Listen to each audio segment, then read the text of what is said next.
साथियों नमस्कार, मैं आपका साथी डॉक्टर एंथनी राजू एडवोकेट। और आज एक केस से रिलेटेड मैं गुड़गांव सेशन कोर्ट आया था। ये कोई पॉक्सो का मामला है और एक गंभीर मामला है, और उसमें बेल होनी है, और ये बेल कराने में जो हमारे अधिवक्ता गण हैं वो कामयाब हो गए हैं। अब मामला ये बिल्कुल झूठा है, मनगढ़ंत मामला है, आपसी रंजिश का कारण है। अब सवाल यही उठता है साथियों कि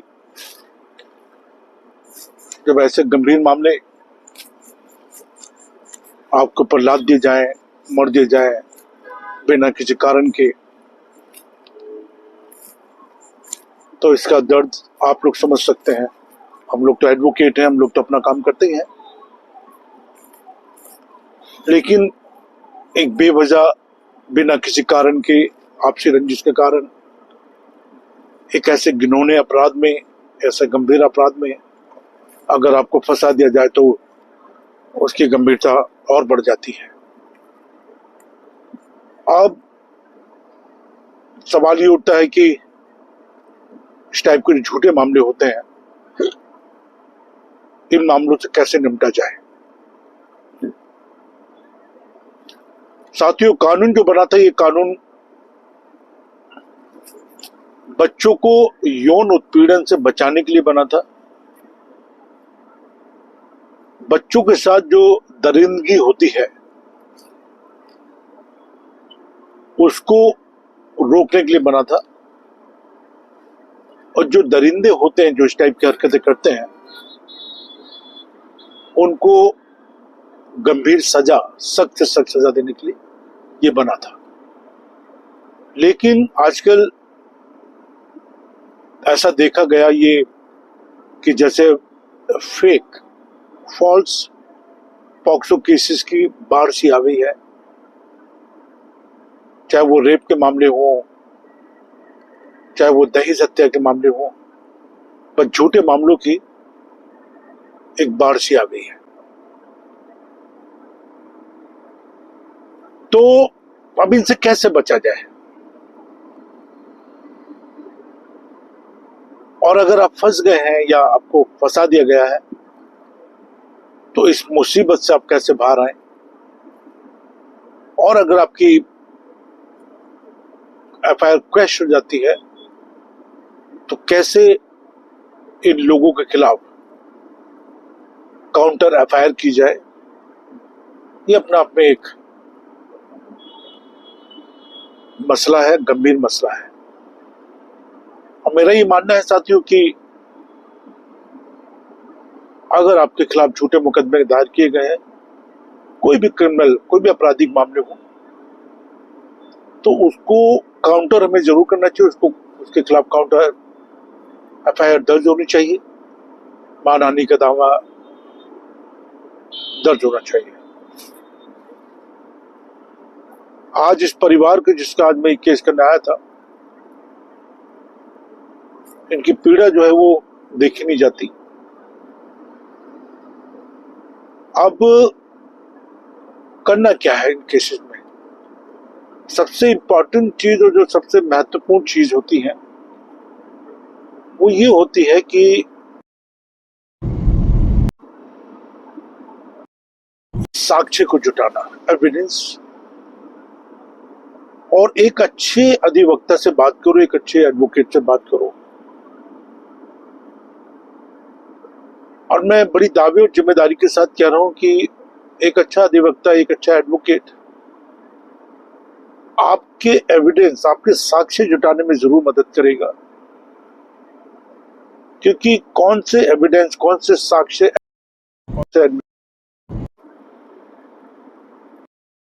सवाल जो मेरे क्लाइंट भी मेरे से पूछते हैं, और पूछना भी चाहिए, लगता है कि मोरे हो तो क्या डिस्चार्ज एप्लीकेशन लगा सकते हैं? बिल्कुल लगा सकते हैं, अगर झूठा मामला है तो। अगर आपके खिलाफ एफआईआर दर्ज हो गई है, एफआईआर को क्वेश करवाना बिल्कुल कर सकते हैं। अगर आपके खिलाफ चार्जशीट बन गई है, चार्जशीट को चैलेंज कर सकते हैं, बिल्कुल कर सकते हैं। मतलब कानून में सब कुछ है हमारे पास में। जो हमारी कानूनी प्रक्रिया है, सीआरपीसी जिसको बोलते हैं, उसमें सेक्शन वाइज सब चीजें दी गई हैं। और कई बार जब हम लोग केसेस को करते हैं तो हमारा सबसे पहला फोकस यही होता है कि जो कानूनी प्रक्रिया है, जो सीआरपीसी है, क्या उसको फॉलो किया गया है या नहीं किया गया है। आपको अगर पुलिस अरेस्ट कर रही है तो क्या आपका अरेस्ट मेमो बनाया या नहीं बनाया, कौन लोग हैं जिन्होंने उस पर साइन करे आपके अरेस्ट मेमो पे, या पुलिस अगर आपको अरेस्ट करी तो क्या आपको गिरफ्तारी करने का कोई कारण बताया राइटिंग में, या कोई अपराध ऐसा जिसमें 7 साल से कम की सजा है, उसमें क्या 41A का नोटिस आपको सर्व करा, या पुलिस अगर आपको थाने बुला रही है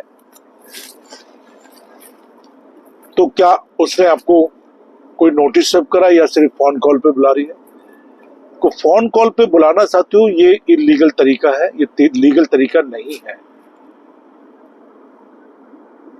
क्योंकि जब किसी भी शख्स को पुलिस थाने बुलाती है तो उसके 2 कारण होते हैं, या तो उसके खिलाफ कोई रिटन कंप्लेंट है या उसके खिलाफ कोई रिटन एफआईआर है। अगर गंभीर मामलों में एफआईआर है जिसमें 7 साल से ऊपर की सजाएं हैं तो उसमें पुलिस जो है विदाउट वारंट आपको अरेस्ट कर सकती है। और 7 साल से कम के जितने भी अपराध है इसमें सुप्रीम कोर्ट की बहुत स्ट्रॉन्ग गाइडलाइंस है और उसमें साफ लिखा है कि जितने भी 7 साल से कम के अपराध हैं उसमें 41A का नोटिस सर्व करना मैंडेटरी है। ये गाइडलाइंस है।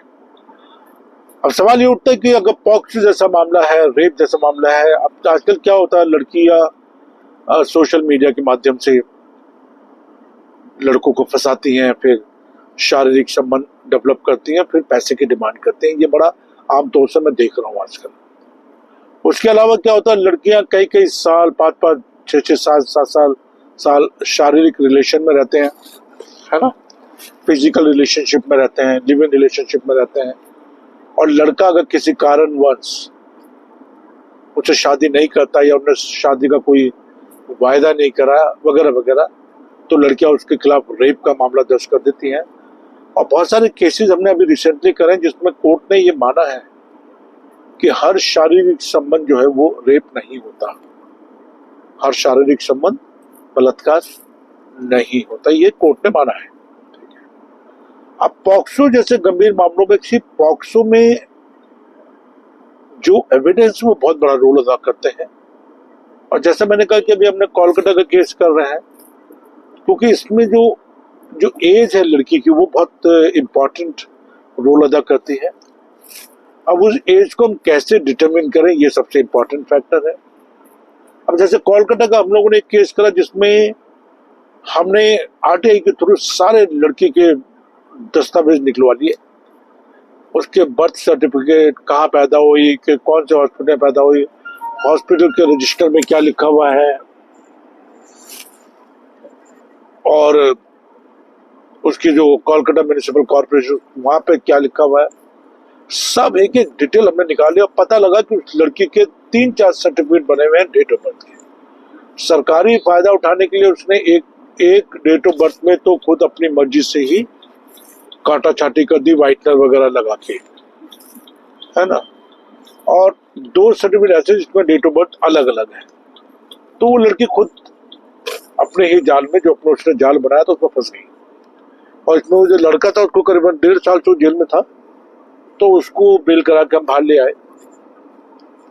अब ऐसा ही केस जो है ये तुम्हारा एक मैंने भिवानी का करा है, जिसमें आप ये देखो साथियों कि उसमें भी उस लड़कियों को खैर 20 साल की सजा हो गई थी, तो उस सजा को हम लोगों ने सस्पेंड कराया और लड़के को बेल आउट करके बाहर लेकर आए। वो लड़की से उससे प्यार करता था 1-1.5 साल से, और जब उन्होंने उससे शारीरिक संबंध बनाया उस समय वो लड़की की एज थी 18 साल प्लस। बट उसने अपनी जो स्टेटमेंट है 161 की या 164 की, उसमें उसने लिखा कि मैं इस लड़के को पिछले 2-3 साल से जानती हूँ, और जब मैं नाबालिग थी मैं तभी से इसके साथ मैंने शारीरिक संबंध बनाए।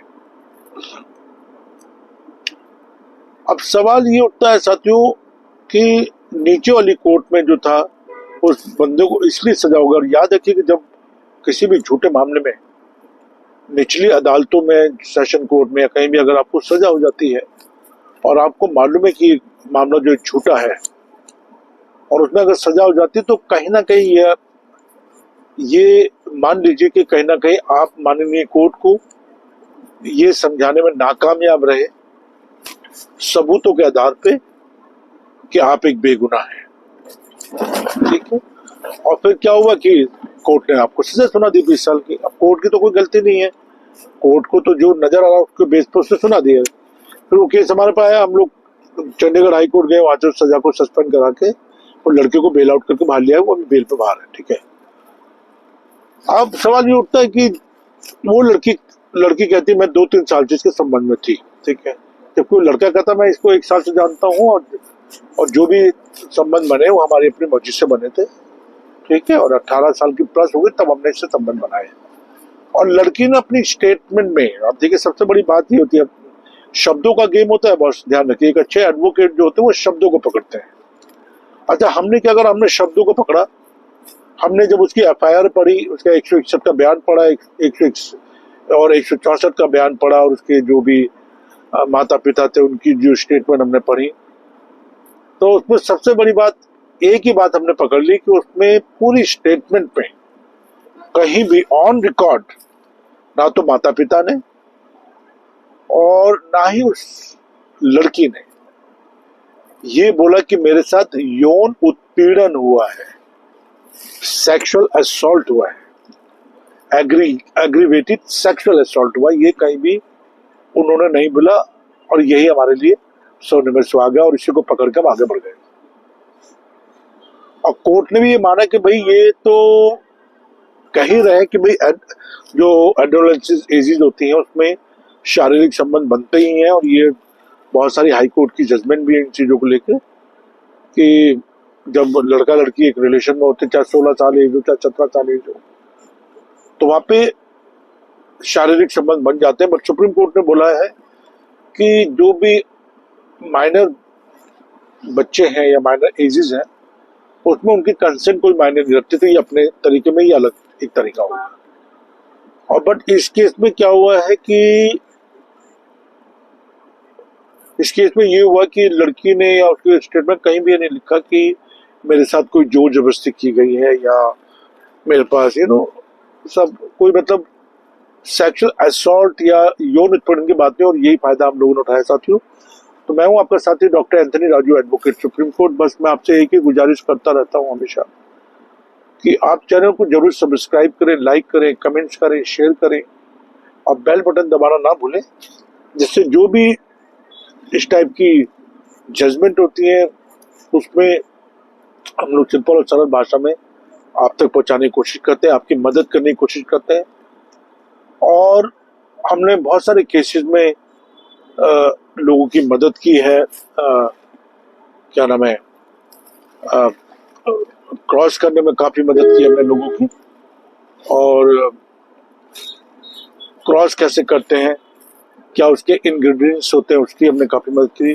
साक्ष्य कैसे जुटाते हैं, एविडेंस कैसे जुटाते हैं, उसमें काफी हम लोगों ने मदद करी है। काफी केसेस में हम खुद भी काफी केसेस हैंडल कर रहे हैं। तो और कौन से एविडेंस एडमिसिबल हैं, कौन से नहीं है, कैसे साक्ष्य को जुटाना चाहिए, शब्दों का गेम क्या, शब्द क्या लिखे हुए हैं, चार्जशीट में क्या लिखा हुआ है, FIR में क्या लिखा हुआ है, आपकी मेडिकल रिकॉर्ड क्या कह रहे हैं, आपकी FSL रिपोर्ट क्या कह रही है, आपके मेडिकल एविडेंस क्या कह रहे हैं, और जो भी आपके एविडेंस कलेक्ट करें पुलिस ने उनकी क्या रिपोर्ट है, आपके जो प्रोसिक्यूशन विटनेसेस हैं वो क्या कह रहे हैं, डिफेंस विटनेस वो क्या कह रहे हैं, मतलब बहुत सारी चीजें होती है साथियों, और बहुत सारे स्टेजेस होते हैं जहां आप अपनी बात को एक अच्छे एडवोकेट के माध्यम से अपनी बात को माननीय कोर्ट के सामने रख सकते हैं। 313 के एक स्टेज होता है जो बहुत इंपॉर्टेंट स्टेज है, 226, 227, 228, बहुत सारे स्टेजेस है जहाँ पे आप अपनी बात को कोर्ट के सामने रख सकते हैं। और हाँ, ये मैं बार बार कहता हूँ कि अगर आपके खिलाफ कोई ऐसी साजिश रची गई है तो आपको डिस्चार्ज एप्लीकेशन जरूर लगानी चाहिए, और उसको, और कब बेल लगानी है, कब नहीं लगानी है, एंटीसिपेटरी बेल कब अप्लाई करनी है, कब नहीं करनी है, और कब रेगुलर बेल अप्लाई करनी है, कब इंटरिम बेल अप्लाई करनी है, कब आपने क्वेश्चन लगानी है, ठीक है, और आपका जो जो ट्रायल चल रहा है वो किस स्टेज पर है। ट्रायल किस स्टेज पर है ये बड़ा इंपॉर्टेंट पार्ट होता है। जब आप क्वेश्चन पे जाते हैं या बेल पे जाते हैं या किसी भी प्रोसेस में जाते हैं तो क्वेश्चन लगाने से पहले ये जरूर एक बात हमें देखना पड़ता है कि आपका ट्रायल किस बेस पे चल रहा है, ट्रायल कौन सा स्टेज है आपका। तो ये अपना इंपॉर्टेंट सवाल है साथियों, और अपने बच्चों को सुरक्षित रखें, पढ़ाएं लिखाएं, अच्छी शिक्षा दें, अच्छे संस्कार दें, यही सबसे इम्पोर्टेंट चीज होती है बच्चों को अपराध मुक्त बनाने के लिए। अपराध से उनके साथ थोड़ा टाइम बिताइए। तो ये सब चीजें हैं, बस मैं तो बस ये एडवाइस दूंगा आपको, और बस आप खुश रहें। और बस ये कुछ चीजें मेरे मन में चल रही होती है तो मैंने कहा एक एडवोकेट होने नाते, एक अधिवक्ता होने के नाते तो अच्छा लगता है कि मैं एक वीडियो के माध्यम से आपसे ये सारी बातें शेयर करूं। अब कुछ लोग तो वीडियो बनाते हैं, व्लॉग बनाते हैं रोड के ऊपर और शिमला पे, मनाली पे, बट मेरे पास इतना टाइम नहीं होता है। कानून को लेके मैं जरूर बहुत सारी वीडियो बनाता रहता हूँ, जिससे कि मेरी कोशिश रहती है कि किसी भी तरह आपको अपराधों से मुक्त करा जा सके, और कानून की जो फंडामेंटल नॉलेज है, वो बेसिक नॉलेज है, वो आप तक पहुंचाई जा सके। जय हिंद, जय भारत।